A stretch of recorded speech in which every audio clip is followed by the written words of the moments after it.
માયાભાઈ આહિરના પુત્ર જયરાજ આહિર નવનીત બાલદિયા નામના વ્યક્તિને મારવાના કેસમાં જેલની અંદર પણ રહી ચૂક્યા છે ને હાલ એ જામીન પર બહાર છે. પરંતુ માયાભાઈ આહિરના જે મોટા પુત્ર છે ભરત આહિર એ ગઈકાલે ભાવનગર પહોંચ્યા હતા. ભાવનગર રેન્જ આઈજીની કચેરી અને એસપીની કચેરીની તેમણે મુલાકાત લીધી હતી. ત્યારે અનેક પ્રશ્નો ઉભા થઈ રહ્યા છે કે ભરત આહિરને એસઆઈટી દ્વારા ત્યાં બોલાવવામાં આવ્યા હતા પૂછપરછ માટે, કે એ પોતાના અંગત કારણોસર કે સામેથી કોઈ અરજી લઈને ગયા હતા. એવા ઘણા બધા પ્રશ્નો એમની આ મુલાકાતે ઉભા કર્યા છે. શું છે તેની સમગ્ર વિગત જાણીએ અહેવાલમાં. જય હિન્દ. PSI ન્યૂઝ પર આપની સાથે હું છું નિધિ ગઢવી. બગદાણાનો ચકચારી નવનીત બાલદિયા અને જયરાજ આહિરનો જે કેસ છે એ કેસ છેલ્લા ઘણા દિવસોથી અને ગત જે મહિનો હતો એ મહિનાની અંદર ખૂબ એ ચર્ચાયો. નવનીત બાલદિયા નામના વ્યક્તિ ઉપર માયાભાઈ આહિર જે છે લોક સાહિત્યકાર, એમના જે નાના પુત્ર છે જયરાજ આહિર, એમના દ્વારા એક કાવતરું ઘડીને નવનીત બાલદિયા નામના વ્યક્તિ ઉપર હુમલો કરાયાનો આક્ષેપ એ નવનીત બાલદિયા પોતે જ કરી રહ્યા હતા. અને એ બાદ જે થયું, કોળી સમાજના આગેવાનો એકત્રિત થયા. એ લોકોએ ભેગા થઈને સરકારમાં અરજીઓ કરી.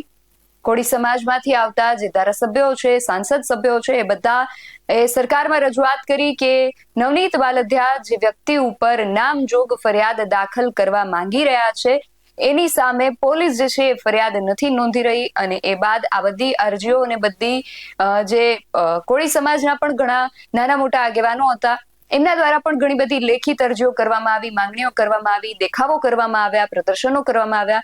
અને અંતે જયરાજ આહિરની સામે નામજોગ ફરિયાદ દાખલ કરવામાં આવી. એમની ધરપકડ એસઆઈટી દ્વારા કરવામાં આવી. અને જયરાજ આહિર સહિત 14 જેટલા આરોપીઓ જે છે આ કેસની અંદર ભાવનગરની જે જેલ છે એની અંદર બંધ હતા. અને થોડા દિવસ અગાઉ જ જયરાજ આહિર સહિત બાકીના જેટલા આરોપીઓ હતા એ બધાને એક બાદ એક મહુવા કોર્ટ દ્વારા જામીન પર મુક્ત કરવામાં આવ્યા. અત્યારે આ કેસના 14 જેટલા જે આરોપીઓ છે, જયરાજ આહિર સહિત એના 14 જેટલા જે આરોપીઓ છે એ જામીન પર જેલમાંથી મુક્ત છે. અને 15માં એક જે આરોપી છે એમણે હાઈકોર્ટમાં પણ અરજી કરી છે ને એમની અરજીની જે સુનાવણી છે એ એક થઈ ચૂકી છે ને હજી એની મુદત પડી છે. આગામી દિવસોમાં એમના વિષયને લઈને પણ વધુ સુનાવણી જે છે એ થનાર છે. એટલે આ કેસના જે 15 જેટલા આરોપીઓ છે એ હાલ 15 જેલ મુક્ત છે, બધા જ બહાર છે. અને આ બધાની વચ્ચે ગઈકાલે જયરાજ આહિરના જે મોટા ભાઈ છે, માયાભાઈ આહિરના મોટા પુત્ર ભરત આહિર ભાવનગર પહોંચ્યા હતા. એમણે ભાવનગરના એસપી નિતેશ પાંડે જે છે એમની મુલાકાત લીધી.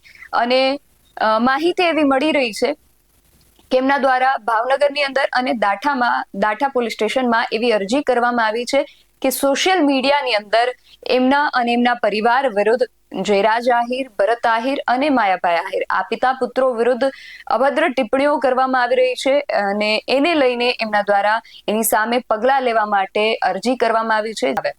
હવે આ જે કેસ છે એમાં આગળ શું થાય છે એના પર ખાસ સૌની નજર છે. અત્યારે તો બધા જે આરોપીઓ છે એ જામીન પર મુક્ત છે, પરંતુ કેસ જે છે એ હજુ પણ ચાલી રહ્યો છે. એટલે કેસની અંદર ફરી સામે શું નવા સમાચારો આવે છે તેના પર સૌની હાલ નજર જે છે એ ટકેલી છે. તમારું આ વિષયને લઈને શું માનવું છે અમને કમેન્ટ કરીને ચોક્કસથી જણાવજો.